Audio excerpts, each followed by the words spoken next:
সকাল থেকে আমরা দেখাচ্ছি কেতুগ্রামে ভোটের আগে রাতে খুন তৃণমূল কর্মী, আর কেতুগ্রামে তৃণমূল কর্মী খুনে গ্রেফতার 2। কথা বলবো প্রতিনিধি রণদেবের সঙ্গে। রণদেব, কারা, কি পরিচয় জানা যাচ্ছে? রাজনৈতিক পরিচয় আছে কিনা, যেহেতু পরিবার থেকে বলা হচ্ছে যে তৃণমূলই দায়ী? হ্যাঁ দেখো, এই যে দুজন খুন হয়েছে, একজনের নাম হচ্ছে ভোলন শেখ, যে মিন্টু শেখ খুনে যে দুজন গ্রেপ্তার হয়েছে পুলিশের হাতে আজ ভোরে, একজনের নাম ভোলন শেখ, একজনের নাম শামসুল শেখ, দুজনেরই বাড়ি চেঁচুড়ি। তৃণমূলের পক্ষ থেকে কিন্তু এখনো পর্যন্ত বলা হয়নি যে তারা তৃণমূল কর্মী বা সাধারণ গ্রামবাসী, এরকম কথা বলা হয়নি। কিন্তু সিপিএম এবং স্থানীয় গ্রামবাসীরা বলছে এরা তৃণমূলের সাথে মিছিলে মিটিংয়ে থাকে এবং এরা তৃণমূলেরই কর্মী।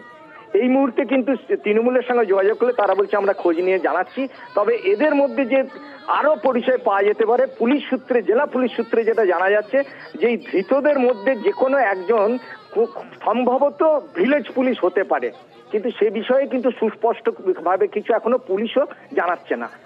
এই ঘটনাটা আরো একবার নিউজ 18 বাংলার দর্শক যারা এই মুহূর্তে চোখ রেখেছেন তাদের জন্য একটু জানতে চাইবো কখন এবং কিভাবে ঘটেছে। রণদেব।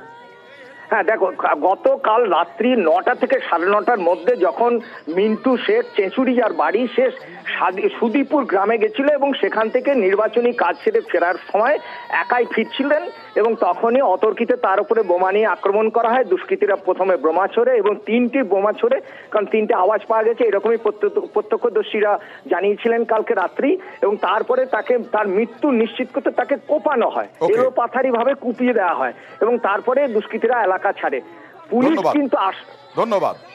আমি একটু আলোচনায় যাই। সুমন রায়চৌধুরী, বারবার বহরমপুর নিয়ে আলোচনা হচ্ছে, কোথাও কি আশঙ্কা আছে যে এই বহরমপুরে ভোট কাটাকুটি ইউসুফ পাঠানকে নিয়ে, এবং সেখানে নির্মল চন্দ্র সাহা, আপনি জানেন নির্মল সাহা হচ্ছেন খুব জনপ্রিয় ডাক্তার বহরমপুর শহরে?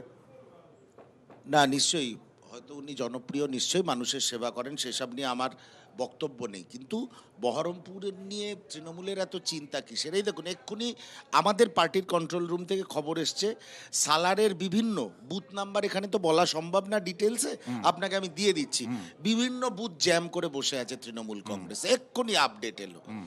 যদি ওরা এতটা শিওর যে ইউসুফ পাঠানকে ওনারা দাঁড় করিয়েছেন, অধীর রঞ্জন চৌধুরীর গড় ওনাদের অধীরবাবুর হাত থেকে বেরিয়ে গেছে, এত যদি তৃণমূল কংগ্রেস শিওর হয়ে থাকে সংখ্যালঘু মা ভাই বোনেরা তাদের সঙ্গে রয়েছে, তাহলে এখনো কেন বুথ জ্যাম করতে হয় মমতা বন্দ্যোপাধ্যায়কে? কেন বুথ জ্যাম করতে হয়? কেন সাধারণ মানুষের ওপরে ভরসা নেই? কেন পুলিশ প্রশাসনকে চটি চাটা পুলিশে পরিণত করেছে মমতা বন্দ্যোপাধ্যায়? এর উত্তর তো দিতে হবে তৃণমূল কংগ্রেস। পরবর্তী সময়ে তৃণমূলের মুখপাত্র যারা থাকবেন, যিনি থাকবেন, তার কাছ থেকে অবশ্যই উত্তর নেব। এখন কি আর সময় আছে? আমরা সময় নেই, এখন একটা ছোট্ট ব্রেকের সময় হয়ে গেছে। ব্রেকের পরেই ফিরে আসছি আবার সিংহাসনের মহাসংগ্রামে। 4র্থ দফার ভোট চলছে এ রাজ্যে। 8টা কেন্দ্র, সেই 8টা কেন্দ্র, বাকি 7টা কেন্দ্র, 6টা কেন্দ্র, সব দিকে আমাদের নজর থাকবে। একটা ছোট্ট বিরতি।